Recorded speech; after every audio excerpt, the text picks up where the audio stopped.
Hello everybody! This time we'll see a book about body language.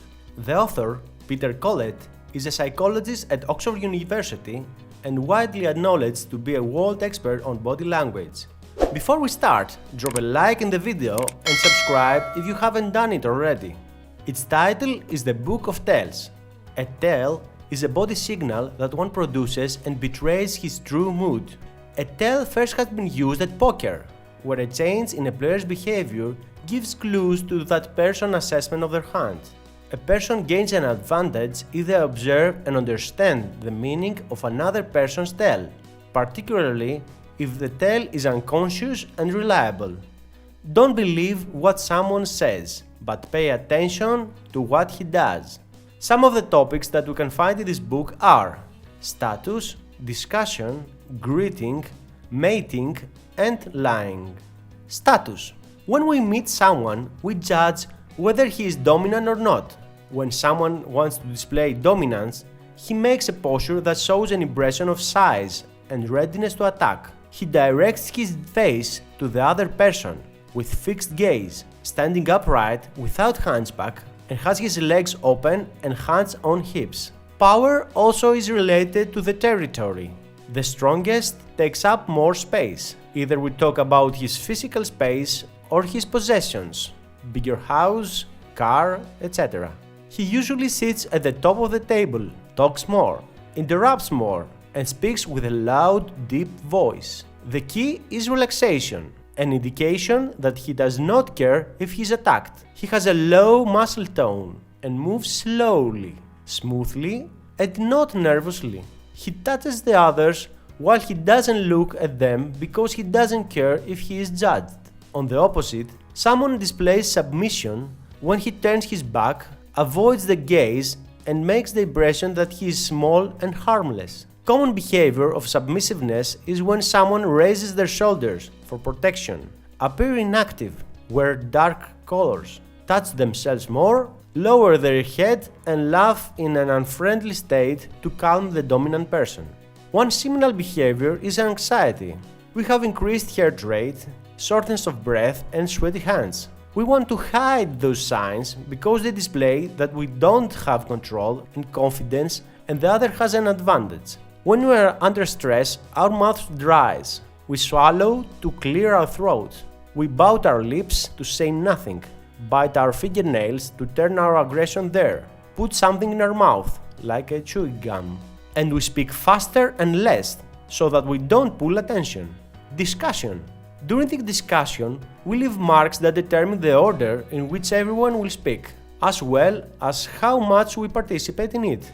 When we don't want to talk, we nod and say yes, and smile or ask questions. When I nod slowly, I show that I want to hear more. While I nod quickly, I show that I understand and I want to talk. If you are talking and you want to continue the speech, don't look at the listener. Use your hands when you are interrupted. Speak louder or stay a statue until you are given the floor again. Encourage the back channel. Ask questions like, you understand what I am saying? You see, okay. And as soon as you are given the back channel, the other person says, smile for a reward. Greeting. When we meet someone, we pass the following phases. First, recognition. We raise our eyebrows, smile, extend our hand, shake our head. This part is not done in people of different status because they presuppose equality. Second, approach. When we don't know the other person, when we approach, we do some other activity. For example, we look elsewhere, caress our hair, etc. But if we are excited, we approach them quickly. The approach determines the way we will greet, whether it will be a handshake, a hug, or a kiss. Third, meeting and physical contact, divided into inequality greetings with people of different status where there is an asymmetry, the submissive does more and lowers his position, and inequality greetings that are symmetrical. Kiss indicates friendliness, while handshake indicates a sealed economic agreement. The hug is when most intense feelings are made distinct. A blow to the shoulder is a release signal. Different kinds of a handshake. The very tight is strength indicator. We put the other in its place. The slack shows that we are aloof. When we keep the hand more, we show an agenda. Sweaty hands is a sign of stress, unless it is genetic. Handshake with two hands is a sign of control. The dominant usually has the upper hand. What remains is the first image when we meet someone and when we say goodbye. That is why we pay so much attention in greetings and farewells. We usually signal that we want to leave in advance, look at the clock, touch things, talk less, so that the departure is synchronized and the other does not feel abandoned. Finally, we show that the end of the meeting does not mean the end of the relationship. We say that we don't want, but we have to leave. We renew the meeting, we say how great time we had. Mating. Man's action when dating is to take up space and move around. On the opposite, the woman sits down, crosses her legs, tilts her head, and touches her face. Men do not chase the most beautiful woman, but the ones that give them the marks. Women choose, not men, and they are the ones who will make the first move by inviting them. Common woman signals. As she wanders her gaze on the space, she will stay for 1 to 2 seconds longer to the one she wants, and she will look elsewhere. Opens the eyelid a little more. Sometimes the eyebrow rises, touches her hair, or makes it flick, which is a sign of youth. Inflates her lips to emphasize them. A silent smile. When a woman decides that she is interested, she projects her legs in various ways and lowers her back, enlarges the eyes, shows the neck or lowers it, and her eyes pupils are dilated. Couple possessive signs. When a man and a woman becomes a couple, some of the strategies that a man will use to guard the woman is to threaten or reduce her self-confidence, while the woman can tease, flirt with someone else to make the man jealous. Also, the couple, to show that they are together, they will make signs of their bond. For example, they hold hands and they are close to each other. Lying. We lie to 1/3 of the people we meet every day, more common in mating.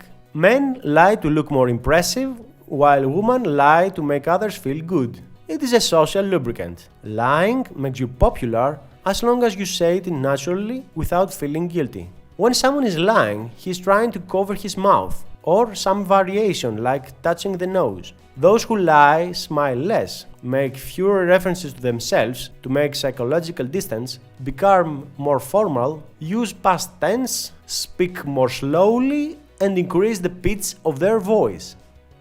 My opinion about this book. This is a very valuable book to understand people around us, their behavior and their motives. But have in mind that body language is a form of subcommunication, and it's called that way because it's controlled by the subconscious mind. So, we can use it to understand the real motives of the other people and to improve some things in our behavior. But it's very difficult to change our entire body language and to pretend to be different than we are, because it is a matter of time for someone else to notice that our behavior is not genuine. Our true character and our subconscious motives will always pass through. My total rating of the book is 4.6 stars. I hope you find the video useful, and I'm looking forward to see you in the next one. Thank you!